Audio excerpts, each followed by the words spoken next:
The Subway 400 on Fox is brought to you by Subway. Subway runs on fresh-made taste. Subway, eat fresh. By Radio Shack. You've got questions, we've got answers. By Napa Auto Parts. Napa, we keep America running. And by Ford Truck. The official truck of NASCAR is built Ford Tough.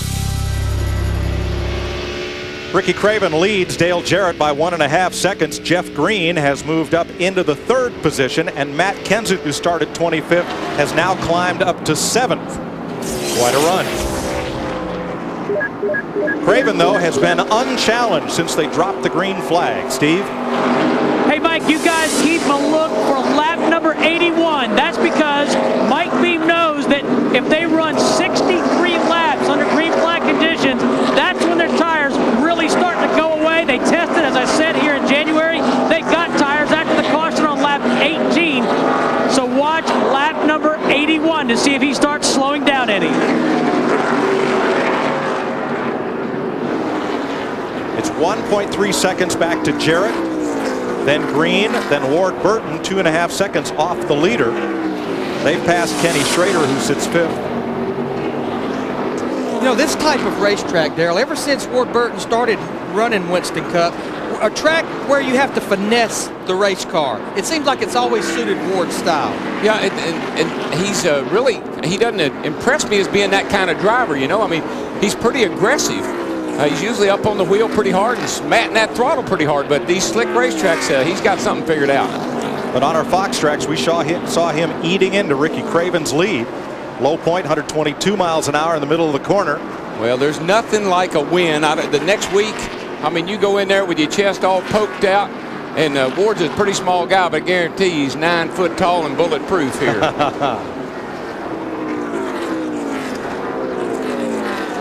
You know, seeing these cars run right up next to that wall always reminds me of Richard Petty. Richard would ride up next to that wall. I'd always say, Richard, why you ride so close to that wall? He said, well, if something happens, I don't have support to go to hit it. Well, that made a lot of sense to me. I thought about it a while and I said, but don't you hit it more?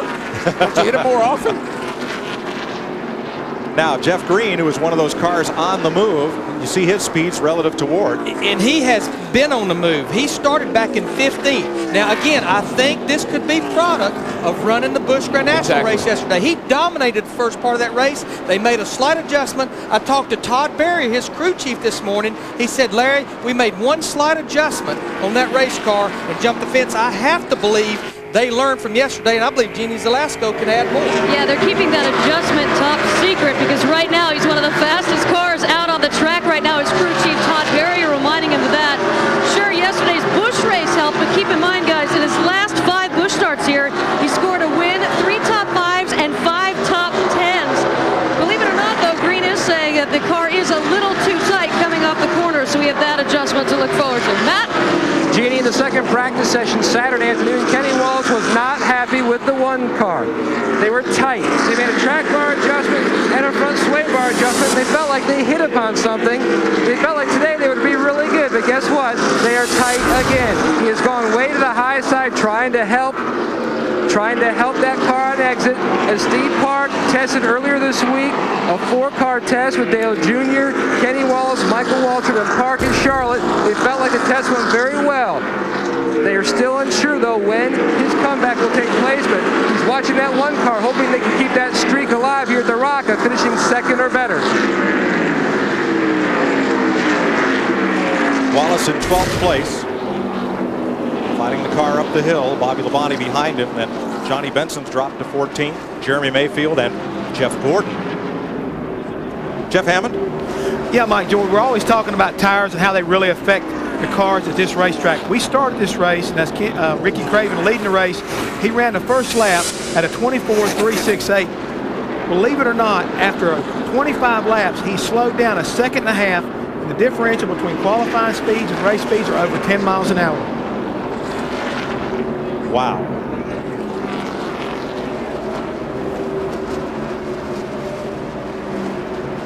Well, if this long run of Green lapping has begun,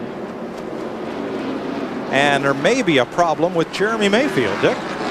Yeah, maybe a little deja vu, Mike. Remember back in the fall of year 2000, Mayfield led 169 laps before his engine started to miss.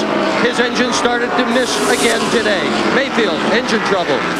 See, that's the thing that you got to worry about on this one engine rule is most of the teams changed valve springs yesterday afternoon after the last practice, and that's something, if there's going to be a problem with these engines, it'll be in the valve train. Rocker arm, valve spring, something to that effect.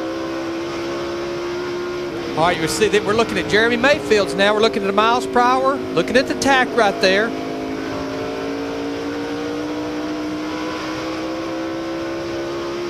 See the low and high RPMs right there. Almost to 9,000 right there. If it's missing, it isn't missing much because it wouldn't, you know, it's still turning good RPM. He's got good speed. About 6,000 in the middle of 1 and 2. Now this is down the backstretch. Remember, it's a shorter. See, about 8,700. Again, about 200 or 300 RPMs less. Let's see what it falls down to right there. Don't fall down as much in 3 and 4 because you didn't go as high in 3 at the end of the backstretch. Yeah, well, 3 and 4 is a little bit sweep, you know, bigger turn. It's more of the D's part of the track. You can pick up the throttle sooner in 3 and 4. Much quicker, yeah. You got more room to run up off the corner. Jeff Gordon battling there, who started 33rd, the lowest he's ever started at Rockingham, fighting for 15th place. Let's go up to second place. Jeff Green, now less than a second behind Ricky Craven. And here's Robbie Gordon with Jerry Nadeau, moving past Buckshot Jones, who's gone a lap down. And they're fighting for 10th place.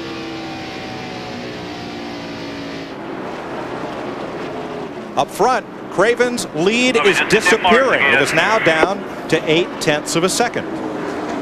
There's Green, the AOL car, and he's got a mirror full of Ward Burton. He sure does. That cat car is looking mighty racy today, guys. It looks like they got the good long run setup up under it. He's coming forward all the time. Now, if Green's smart, he'll move over and let Ward go. Ward has chased him down. He's caught him. This isn't any time to be racing somebody. Follow him. See if you can learn something. If he caught you, there's a reason. That's exactly right. He's much faster than you are. And all you do is, you know, you get aggravated. The guy behind gets aggravated because the guy won't move over. You don't have a lot of options here. Even though the track's big, you don't have a lot of options for passing. So he needs to let Ward go and then follow him. And they'll both catch Ricky Craven. Passing Ward's teammate, Hud Strickland. And let's have a look at the relative speeds of Jeff Green and Ward Burton. Like down to about 115, 116 miles an hour in the middle of 1 and 2. This is coming down the backstretch. Green just a little bit quicker into the backstretch. And we'll freeze it at our speed trap as they enter the corner. So at the same exact point,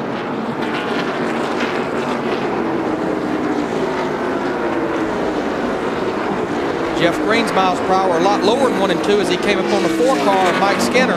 Right there, you see it right there. This is at the end of the backstretch. Jeff Green about 2 miles an hour faster than Ward Burton going into turn 3. And as and even though you're faster going into that corner, that may not be a plus. You can drive in the corner so hard that you lose time, actually. Jeff Gordon, who had a good last practice yesterday, moving past Johnny Benson. That's for 14th. He had a great last practice. He had a terrible first practice. The car looked terrible. He went up and hit the wall. But I talked to Robbie Loomis. They tested here. And he said, Larry, he said, we tried to go back to our testing notes. He said this racetrack was so different. They tried to go back to the notes from a year ago with this same tire that Goodyear has here. He said, Larry, the car was just way too loose. We had to completely adjust that setup. Wow. And Rusty Wallace told me the same thing. He came here and tested, and when he showed up, his car was so loose he couldn't drive it. And I stand corrected. Jeff Gordon himself did not test here, but the car he partially owns, Jimmy Johnson, the 48 car, tested his setup from a year ago and was very happy with that package. That's the best test you can have when somebody else does it for you. Ricky Craven at 66 laps, our leader by 1.1 seconds now. It's stabilized over Jeff Green. Ward Burton is third and Dale Jarrett fourth in the Subway 400 on Fox. Welcome back live, the Subway 400 at the Rock in Rockingham, North Carolina. Ricky Craven on the pole, and he has led all the way. We've had one caution. The winner of the race back in November Joe Nemechek with a spin out on lap 18. Another full weekend of racing across the Fox networks when we hit Las Vegas. Saturday, the Busch Series. Another Winston Cup practice, the happy hour, that's on FX. And on Sunday, NASCAR this morning on Fox Sports Net. The Chrysler 400, that's 3 o'clock Eastern. Note the start time, noon Pacific on Fox and NASCAR Victory Lane to wrap everything up for you. And that, of course, on Fox Sports Net with Jeff Hammond, Chris Myers in the Hollywood Hotel. Other than the guys on the lead pack, what's catching your eye, Jeff? Well, the fact that Dale Earnhardt Jr. is still struggling, already a lap down, as well as Kevin Harvick. I really expected him to come in here and run well, but he struggled all day and has already found himself a lap down.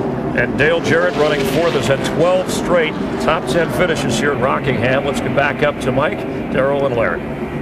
Several drivers we expected to be contenders not having the best day. Mark Martin among them. Mark started back in 17th position, and he's fallen all the way back to 30th. He's already a lap down, and like Jeff Hammond mentioned, Dale Earnhardt Jr. sick this morning, not feeling good, car not driving good, and he's about a second and a half to 2 seconds actually from going a lap down. Boys, there's something bad wrong when Mark Martin is not a factor at Rockingham. There's something upside down in that whole deal right there. There's Jarrett, the fourth place car, going past Mark, who's just riding around the bottom of the racetrack. He's just out there, that's all. And that's just not Mark Martin. There's something, you know, I know he can't be very happy. And there's the second place battle, Jeff Green. This has been a battle for a while. Yes. Let's update you on Jimmy Johnson's pit crew member who was injured on that stop. David Bryant, the front tire carrier, has been taken to the hospital in Rockingham to x-ray his right leg, which was injured in that pit stop. Jimmy Spencer in the 41 car, he's on pit road. Looks like probably a routine stop.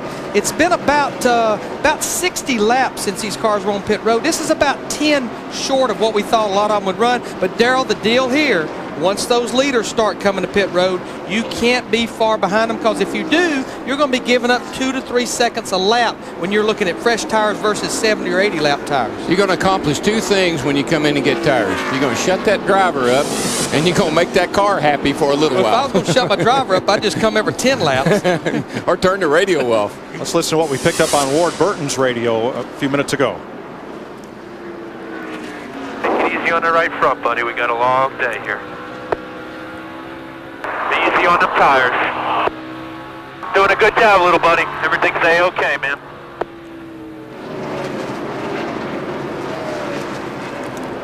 Pump that driver up, DW. Well, that's what it's all about, particularly in a situation like this. The track's slick. It's hot out there this afternoon, believe it or not, and that has an effect. These guys haven't had, you know, they went to Daytona, it was cool. That's easy racing. This is a day's work right here. This is a man's job right here.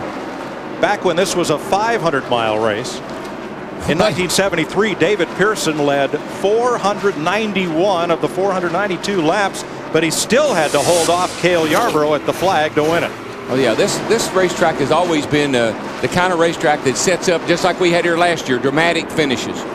But the characteristics of this race is exactly what's happening right now. You'll get a caution or two in the beginning, and it's like you'll go a long period of time with long green runs. Everybody settles down and finds their groove and just watches the laps unwind. Right now, this is when the communication between the driver and the crew chief has to be at a premium. That driver's got to tell the crew chief all day long what's going on. Pit stops beginning. We'll be back to cover them after this.